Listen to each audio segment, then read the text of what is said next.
slideshow with correlates with intelligence. And you can see this, epically designed meme under here. But it's going to spoil some stuff. So, that I'll talk about here. But first, why is it important to know what correlates with IQ? Well, for one, right, we're losing intelligence over time, so whatever correlates it will also probably go down over time. And I don't really talk about that here, but At Our Wit's End talks about it. It's a pretty good book by Edward Dunn and Michael Woodley. Psychology is cool. Non-mainstream psychology is even cooler, and esoteric psychology is the coolest. And I'm gonna be, doing some mainstream, talking about mainstream stuff, non-mainstream stuff, and esoteric stuff. So I'm gonna get all the cooler, and coolest targets down. And also science is based, right? You can see this image from. It's just science is based. I don't really need to elaborate on that. But the first obvious correlate is school grades, right? Because the main purpose for the Simon Binet was to see what how to predict someone's grades, or that wasn't the entire purpose, but a large part of the purpose was that. So you can see that it correlates decently well. There's Pearl Pad 2009. It's a little hard to see, but yeah, you have to look down at the last couple rows, correlation and intelligence, and it goes down over time. So in primary education, which is grades 1 through 8, the correlation is 0.53. For secondary education, which is high school basically, it's 0.24. And for a tier education, which is just college and anything outside of high school, basically. So I think that would be counting what's it called, the trade school, and all that stuff. And the correlate's at 0.23. But the issue with Pearl Pad 2009 is, one, he kind of missed a lot of studies. I don't know why, but there's this newer meta-analysis, Roth et al. 2015, that has almost, I think it's 40 more studies or something. But anyway, basically, he also didn't really, he didn't really adjust for that many things. I think all he did was testing validity and age, and then I think sex too. But Roth et al. Adjusted for a lot more stuff, so its correlation is gonna obviously be bigger, right? Because it's getting rid of artifacts basically to store the correlation. And for elementary school, the correlation is it's kind of hard to read, but you have to look at P from under the columns meta-analysis with full artifact correction. So look at P, and then I highlighted it. Well, I didn't highlight it, but it underlined the area you're supposed to be looking at. So moderator grade level. So then you look at P, you're this one, and you see it's 0.54 for all of them combined. For elementary school, it's 0.45. For middle school, it's 0.54, and for high school, it's 0.58.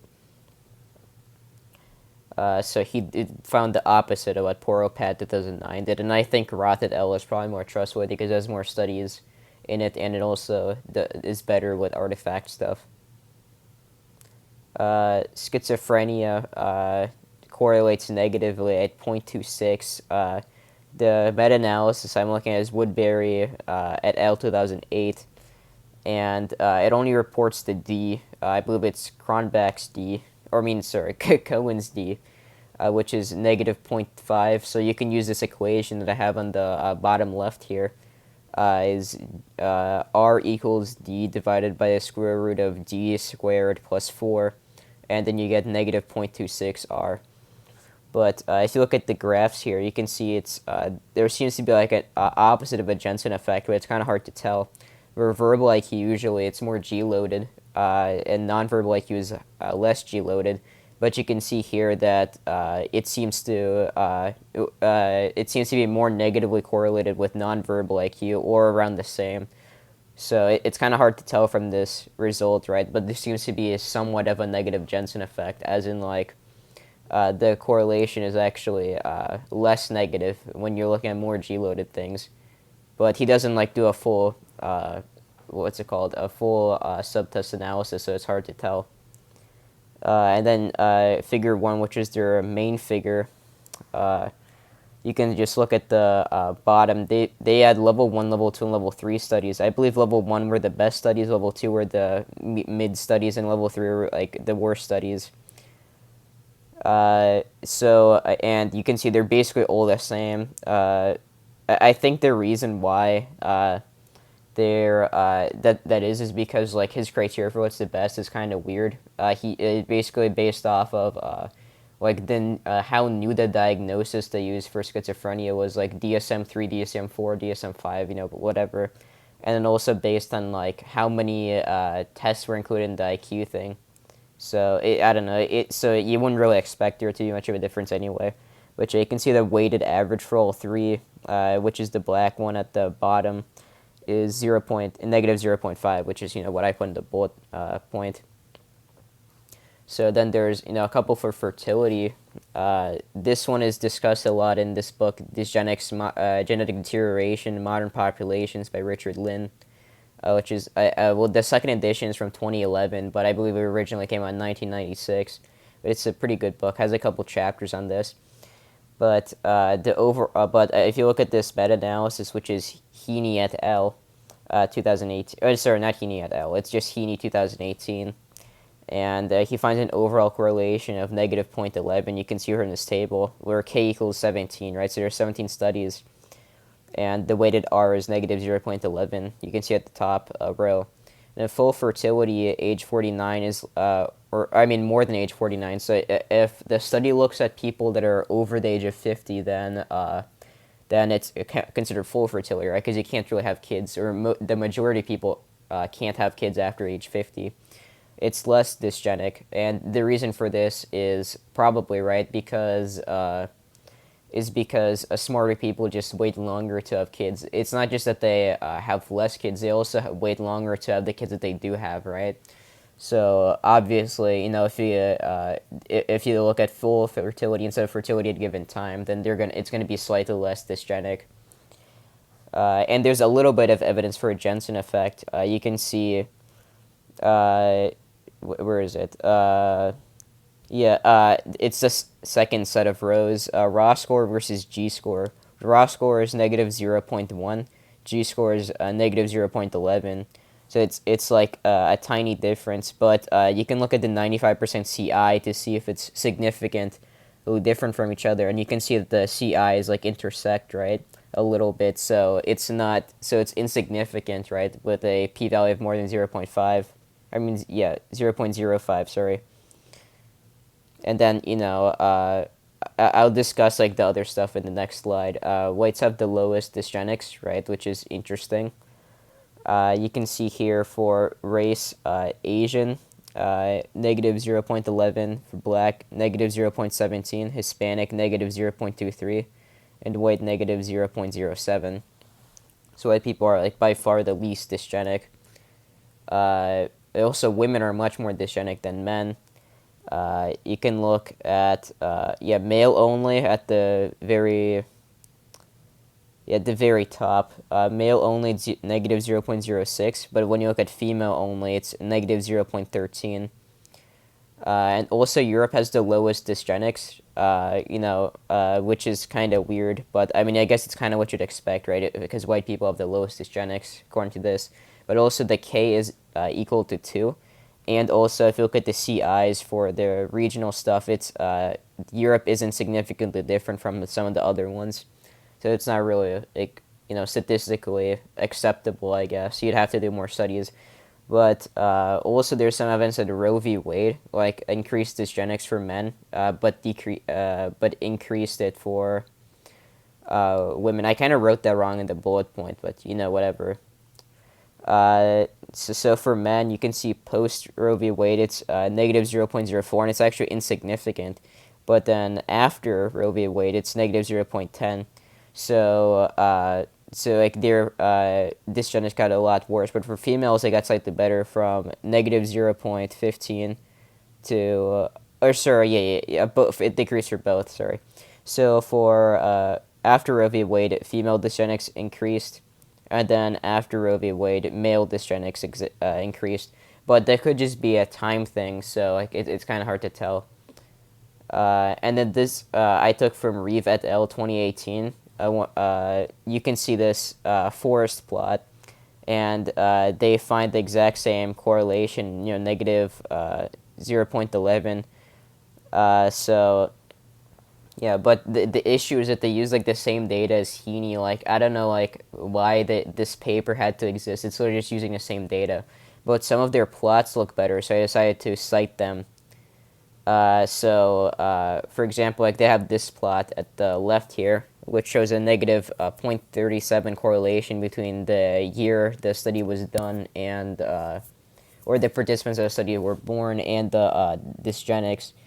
Or not dysgenics and the correlation between intelligence and fertility. So what this means is that dysgenics is getting worse over time. And Heaney 2018 also had this graph. It just was a little bit more blurry, so I decided to use Reeve et al. And then, so that's fertility. And then there's income and wealth. So intelligence correlates to income at 0.23. That's according to Strenze 2007, which is a pretty big meta-analysis. You can look at the P here. The table like I took this from had like a bunch of different things, and I'll be using like different portion of the table. So I had to like splice it the top of the table and the bottom of the table together to get the correlation to make it like look nice. But like it's kind of, you can see it's kind of off. So look at the P, and the intelligence all studies is 0.2. But if you look at the best studies, it's 0.23. And the best studies are those which they measured intelligence before a certain age, I believe. So, yeah, but you can see, like, intelligence is the best predictor out of all these different ones of income. And then also you can see Herrnstein and Murray in 1994, which is the bell curve on the right here. And you can see that the poverty rate, like, for people as their IQ, like if you look at high IQ people, their poverty rate is really low. But if you just look at SES instead of IQ, it decreases but not as much. So basically, SES meaning like how wealthy your parents are. Basically, it doesn't really matter as much as IQ. Like not even close. As a determinant of whether or not you're going to be in poverty as an adult. And then you can also see that in table form from the same book, the bell curve, where if you're very bright, which I believe is a 120 IQ and above, or 125 IQ and above, you have a 2% chance of being in poverty. But if you're very dull, which is an IQ of below 70, I believe, or maybe 75, then you have a 30% chance.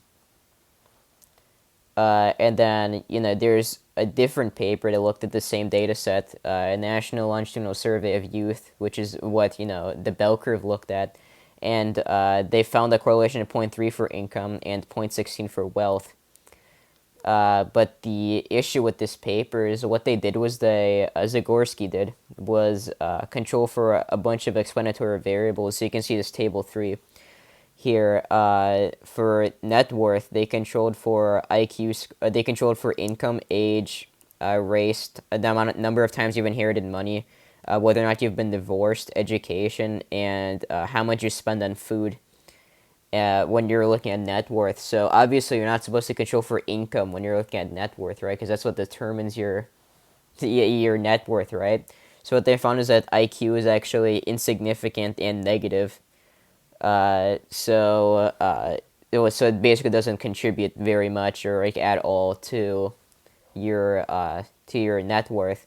And then when you look at income, even when you control for net worth, race, ever divorced, times inherited money, and food spent, IQ is like slightly positive, but not as positive as it was in the raw model. So like he's just over controlling. Like you're not supposed to control for this many things, right? Because no one's claiming that IQ in of itself. Like if you lock someone in like a freezer for their entire life, they're not going to become a millionaire because your IQ's high. Like IQ just impacts your life choices to make it so you get wealthier, basically, right? So when you control for every life choice you can possibly make, then it's not going to have any effect. So luckily, Murray, in his 1998 book, Income Inequality and IQ, he looked at, in the same study, a National Longitudinal Survey of Youth, he looked at how IQ predicts success among siblings, right? So you're already controlling for SES, which is pretty much all you'd actually want to control for, right? Because siblings have the same parents, same household, live in the same neighborhood, etc., right? And you can see your table 4-7, siblings who are in different cognitive classes of each other. When one single sibling is smarter than the other, then they usually earn more money. When the one sibling is dumber than the other, they usually earn less money. And if you and it, like he doesn't actually Murray doesn't explain this like in this table. He talks about it in I think chapter 5 of his book. Uh, he uh, uh, he finds that one IQ point equals around $700, but Zagorski in his estimate, you can look back if you want at the table. Is IQ is around $450. So meaning like one IQ point boosts your yearly income by $700 according to Murray, but according to Zagorski, boosts it by $450 or thereabout, right? But so clearly the IQ Zagorski is underestimating the IQ the value of IQ here by 30% or something. But unfortunately, Murray didn't look at the wealth, so we can't really compare that. But there is one study that looked at basically like sons of the same fathers, right? So siblings basically, but specifically males. And they found that if a sibling isn't has a 1 standard deviation or 2 standard deviations more IQ than their father, they're much more likely than their son that doesn't have that has a lower IQ to get a higher social status than their father. So basically, sons that have a higher IQ than their father move up in social status. Sons that have a lower IQ than their father move down, which makes sense, right? And you can see the graph I actually got from Rowe in 1994, which is a pretty good book. I believe it's called The Limits of Family Influence. And the reason I took it from Rowe is because the graph from the original was looked extremely ugly in the original as well, or 1971.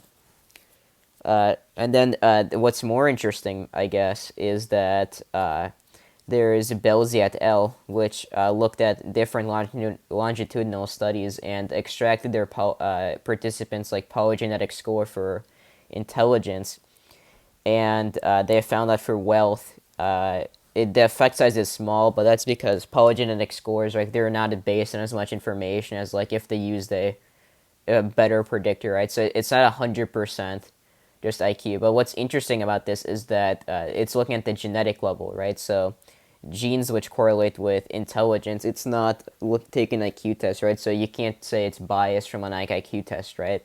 It's specifically looking at genes. And then also, they did the same analysis looking at siblings. So the one with siblings, I believe, is on the left, and the one with siblings is on the one with normal participants is on the right.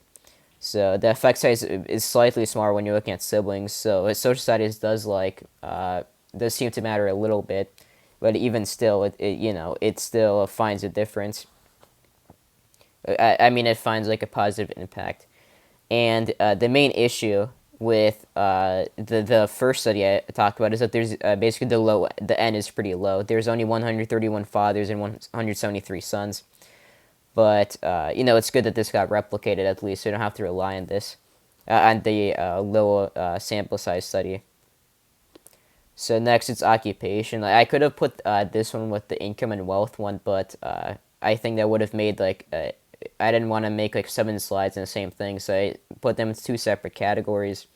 So Murray 1998 has one on occupational score, which I believe is using the Duncan scale, which is based on earnings, average education of people within those occupations, and also people's ratings of how much they respect people in those occupations.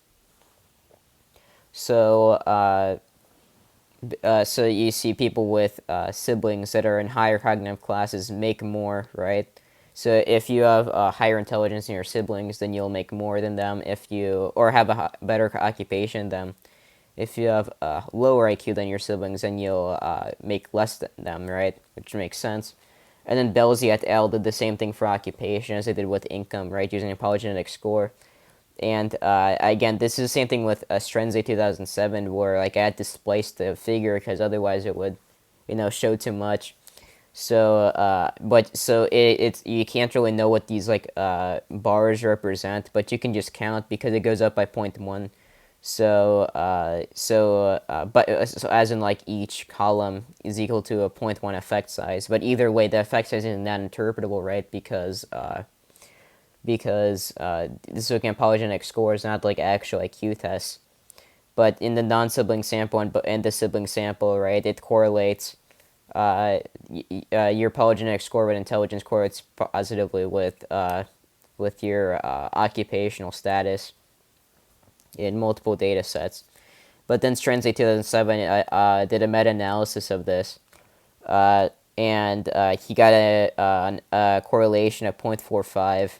So it's pretty good, even higher than with income, which makes sense, I guess, because in order to get an occupation, you need to actually like be smart enough to do it, right? Whereas for income, you could just work harder, I guess, or like work more hours or whatever.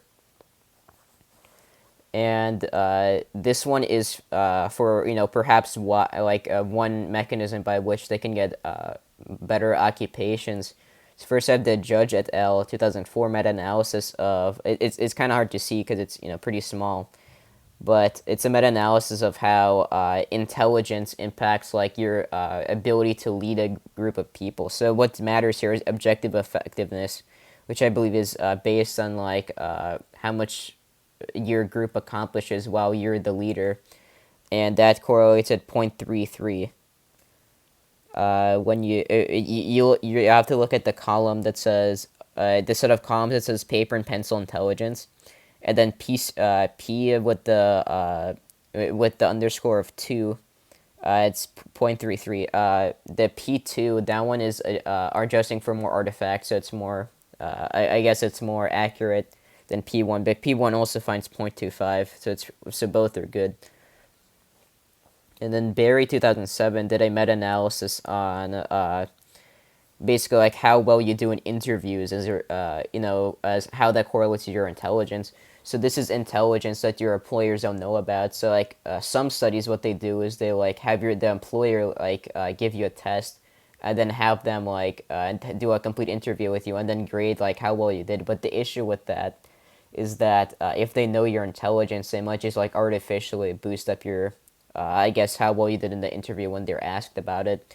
So this is looking at samples specifically where like they know for a fact the employer does not know this person's IQ test score. And you can see that there's a correlation. The correlation's around, what is it? Yeah, it's around 0.27, but the issue is that some of the moderators are a little weird. Like, for example, when you look at job complexity, high, medium, and low, the lowest job complexity somehow has the highest correlation, and then medium also has higher than the high one. So that's weird. And also, the more structured the interview, like it seems to be very what's it called? Like it's not a very linear relationship, which is also weird. And there's a bunch of stuff. The only consistent finding is interview validity, which I don't exactly know how they measure that, but assuming it's like a real measurement, it seems to represent what you'd expect, right? So from low it goes to 0.19, medium to 0.27, for high it's 0.41. But anyway, so from the bell curve, there's also a nice graph, which is IQ and socioeconomic background have opposite effects on leaving the labor force among white men, and this is measuring people who were unemployed for a month while seeking work, and you can see that IQ is much more important than SES, but both are so they actually have like not only is like IQ more important, like SES actually makes it you're more likely to be unemployed. And again, like unemployed doesn't just mean not working, right? Unemployed means you're looking for a job and can't find one. Yeah, and then lastly for occupation, IQ is the best predictor of job performance, right? So that's another reason why you might be, more likely to be higher. This is from Schmidt and Hunter in 1998, where they compared GMA tests, which is general mental ability tests, which have a validity of 0.56, to everything else, and everything else has a much lower validity. Like, for example, employment interview correlates at 0.35. So how well you do in an interview correlates at 0.35 with your productivity. Integrity test, I'm not sure what that is, but, a conscientiousness test, that's like personality test, right? It's 0.3, so it's not as good. Years of education, surprisingly, not as is only 0.2, which you wouldn't really expect, right? Because it correlates at like 0.6 with intelligence. But anyway, you can see everything isn't as nothing is anywhere near as high as intelligence. Also, most of it is due to G. There's this graph in Herrnstein and Murray 1994, again the bell curve, and it shows that as the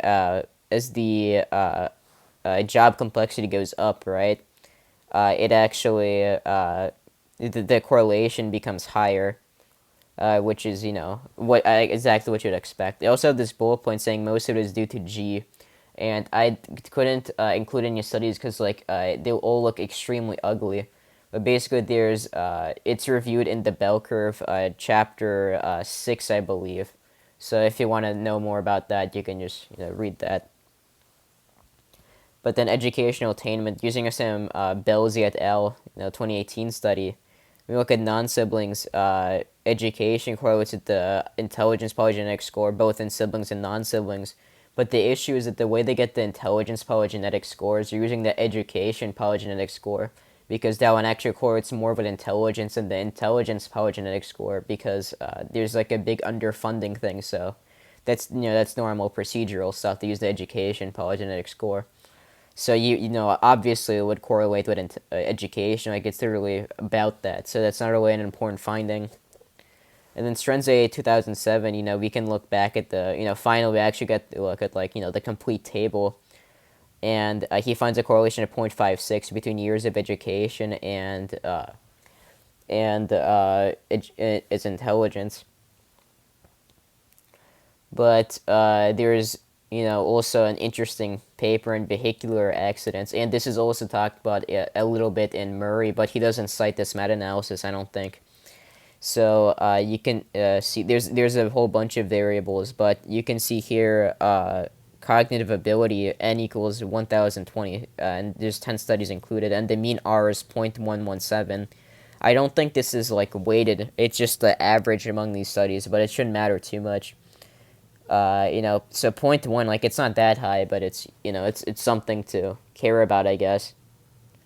And then there's brain size, which is just some more mainstream stuff. Like, most people kind of know about this, but there's this big meta-analysis, Peiching et al. 2022, which basically found a correlation of 0.26 for healthy people among, I think this is 30 studies or something. But this is but it's kind of weird because every other meta-analysis I've read, it finds much higher correlations. So for example, this 2009 meta-analysis, which is Russian and Ankeny 2009, what it finds is that there's a correlation of 0.4 out of 28 studies, right? So there's almost as many studies, even though these are 11 years apart, or 13 years apart. So it's kind of weird that they find such different correlations, and the number of studies is basically the same. But Russian and Ankeny, they only used MRI scans. The Peiching et al. Used both CAT scans and MRI scans, and it's possible that MRI is just more accurate, right? So it's a better measure of brain size.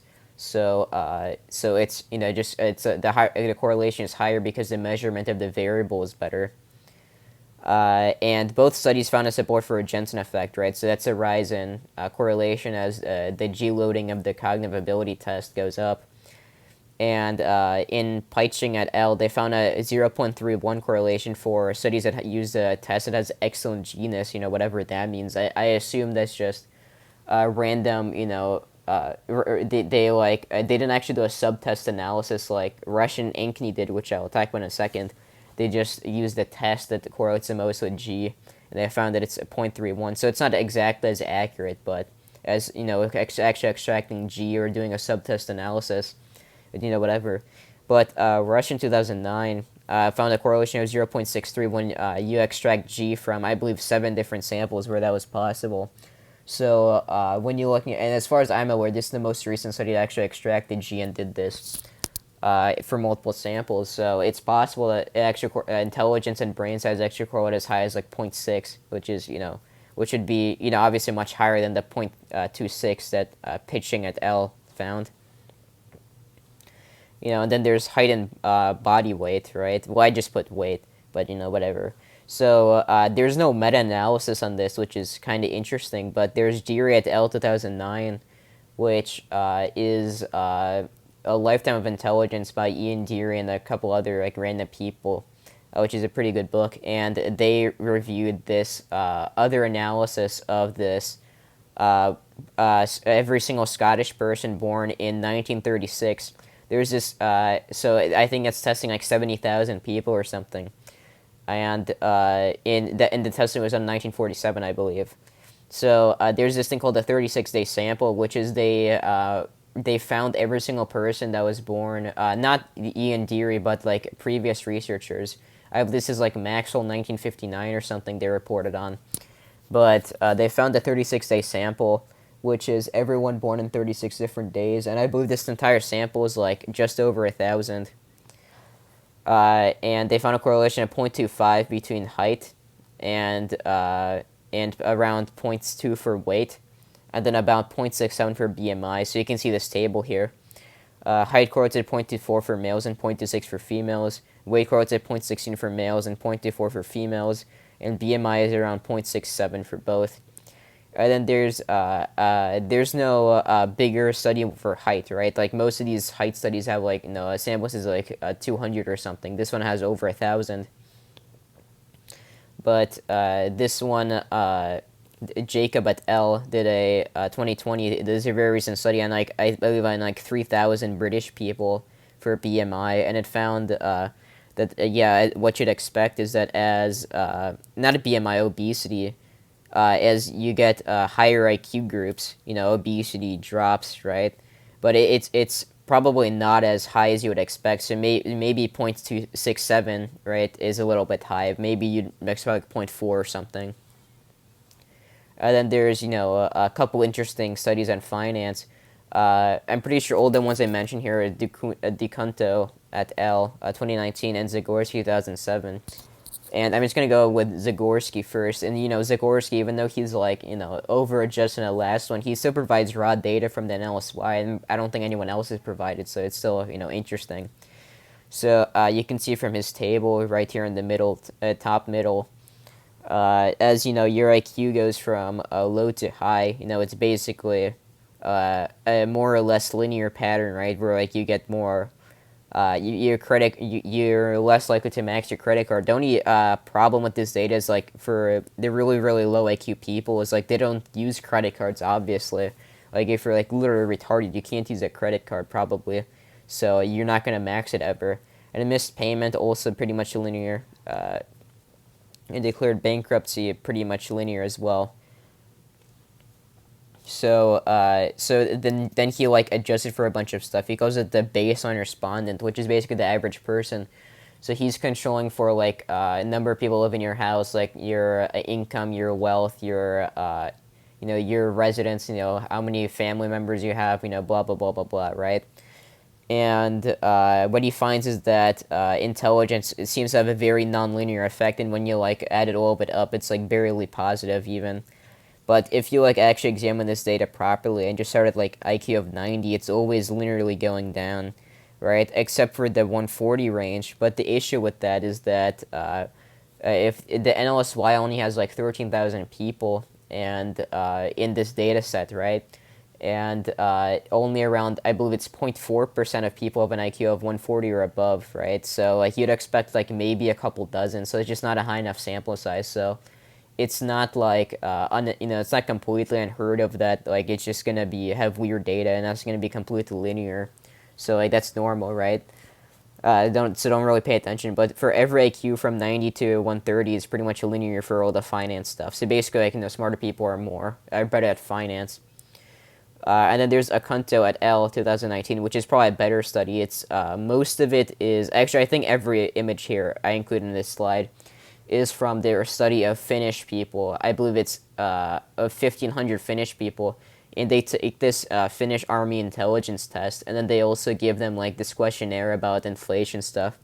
So they find is the first image here in the top left, fraction of forward-looking households by IQ, which is percentage of people who are saving for retirement, and you can see there's a pretty okay linear relationship, right, with IQ and saving for retirement.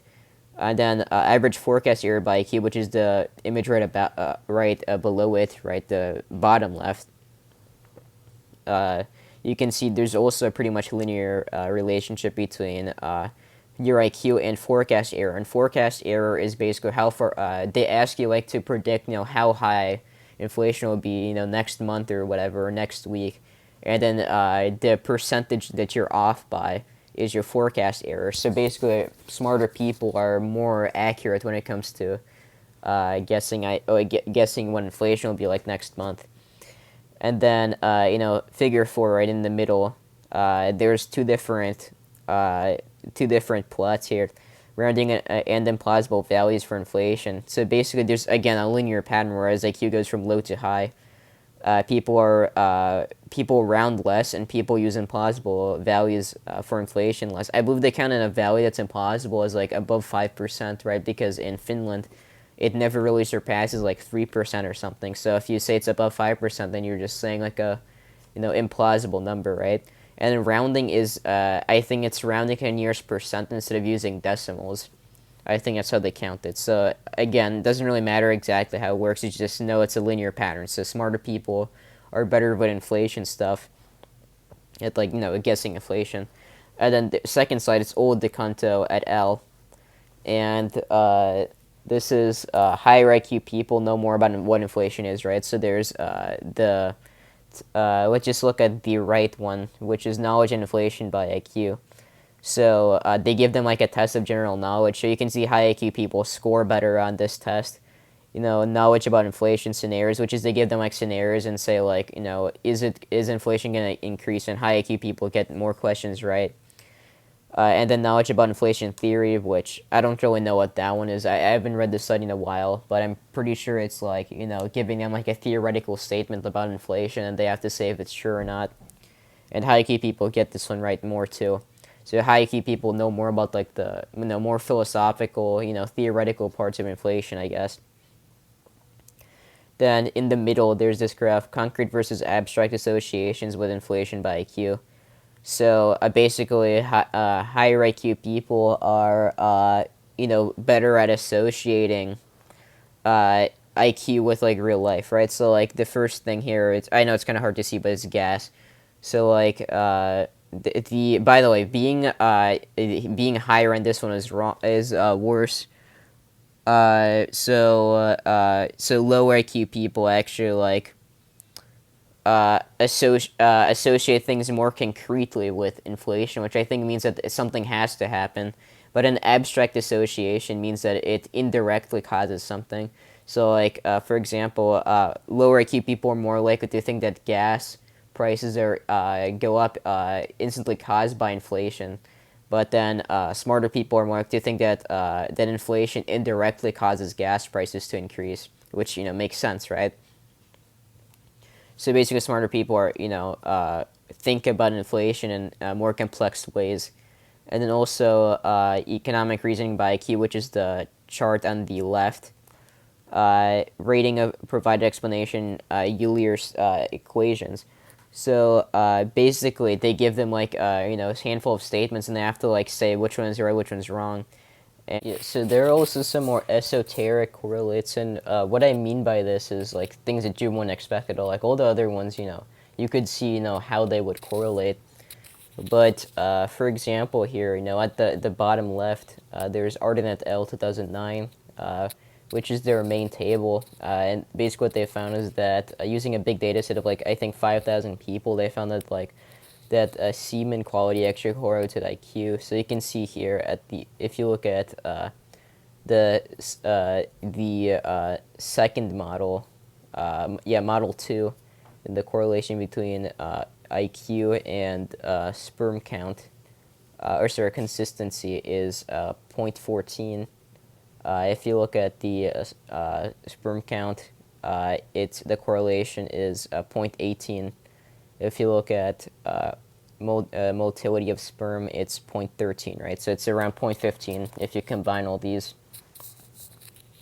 So yes, obviously, like, how would you expect that? But also there's and if you look at the bottom right, it's something important. If you look at Model 1 versus Model 2, the only difference between all these models is that IQ is added to the second one, or general factor, which is extracted from a bunch of different subtests. And it pretty much just improves the model R squared by like 0.02 each time, right? So it's pretty important. Like, IQ in of itself improves the model by a lot. But also, there's Spearman 1904, which, obviously it's an old study. I believe it's like, 117 years old. But what it finds is that all these things correlate, right? So that it makes a general factor of intelligence, which is based on a bunch of different things. And you can see there's like some obvious correlations, like how your grades in the classic languages, your grades in French, your grades in English, your grades in mathematics, right? But then there's like some more esoteric ones, right? Like your pitch discrimination, which is basically if someone like plays a noise, your two noises, you can tell the difference between these two noises better than lower IQ people. You can also see that pitch discrimination among the uncultured, which is the same thing, except the uncultured, I believe, just means that they haven't been trained at all, and the correlation is slightly worse. It's 0.72 instead of 0.98, or sorry, yeah, instead of 0.94, but it's still pretty high. And then light discrimination is discriminating between two different lights. Like saying which one's brighter or whatever. That's 0.57 correlated with G. And then weight discrimination is 0.44. And you can see on the right, it's the ratio of the common factor to specific factor. This is like a really weird way of putting it, but basically if you look at the first number, right, 99, 96, 89, 84, blah, blah, blah, right down that column, that's the R squared, basically. So, and like, I actually only figured this out, like, I've looked at this table many times before, and like I only just yesterday when I was compiling this figured out that that's what that means. It's just R squared. It's what percentage of the variation is explained by the common factor at G instead of the specific factors, which are everything else that could influence this. But since it's an old study, obviously it needs to be, it has to be proven, right? And basically, Deary et al. 2004, 100 years later, looked at better versions of the oldies tests, and also came to the conclusion that you can see at this table that the weight discrimination does not correlate at all with intelligence. In fact, there's some indication it's negative. So like, it's just no bueno, right? But the cattle fair intelligence test correlated the Mill Hill, which I believe is color discrimination, and then all these, like, all of the everything else basically correlates. So you can see at this slide, it's better visualization. So he computes the general factor of in the left one, the general factor of sensory ability, and this correlates at 0.676 with the first factor, which is general intelligence. And then you can see the general and then a second image right there at the right, it's the general factor of general sensory ability, which is a reanalysis of a different data set, right? So it's just bigger, basically, and it's 0.681. So it's, the correlation between sensory ability and G is around 0.7 when you do it like that. And then, last slide, there's some indication that your facial symmetry is actually positively correlated with IQ. So there's the meta-analysis from 2010, Banks et al., and it finds that the correlation is probably somewhere between asymmetry and IQ is around negative 0.12 to negative 0.2. So obviously, since it's between asymmetry and it's negative, that means there's a positive correlation with symmetry, right? And then there's also Progosk et al. 2005, which found there's a Jensen effect, which is he doesn't have a good table showing this, but in I believe in the text he says the correlation between the G loading of a test and it's negative correlation between skin asymmetry. I mean facial asymmetry, right? Is like is like zero point 0.7 or something, which is similar to what you'd find in like differences between like Jews and non-Jews in the Jensen effect, and like blacks and whites in the Jensen effect, right? So it's it's pretty good. And basically, this table, what it shows is that if you know like all these things mean, like Raven's matrices, ways, three, Shipley vocabulary, digits backward, digit forwards, which I do, then you know like the correlations are basically what you'd expect if it's there's a Jensen effect, and FA is just facial asymmetry, or maybe it's fluctuating asymmetry. I'm not sure, but either way, it means the same thing. And then lastly, there's Kierkegaard and Gerritsen 2021, which this is really hard to read, but if you look at the second row, G, it correlates with the full model of 0.37 and the limited model of 0.39. The limited model, I believe, is just only including verbal tilt, age, sex, education, and time taken, which is time taken is time taken to take a survey. Basically, what they did was like give you like a bunch of questions on what percentage of jobs in a given field do you think are taken up by women. What's the crime rate of different immigrant groups in the Netherlands. Blah blah blah, right? And so that's what the time taken means, how long it took you to fill out that survey. And then the full model is where they include a bunch of other stuff, which like what party you voted for, blah blah blah, right? And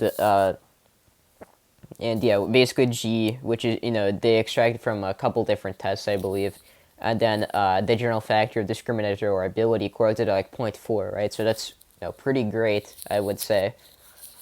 So basically, like, more intelligent people are better at, like, stereotypes, I guess. Like, their stereotypes are more accurate. And one thing I want to mention here is that for the asymmetry study by Prokosk et al., 2005, is that the N was only, like, 78, I believe.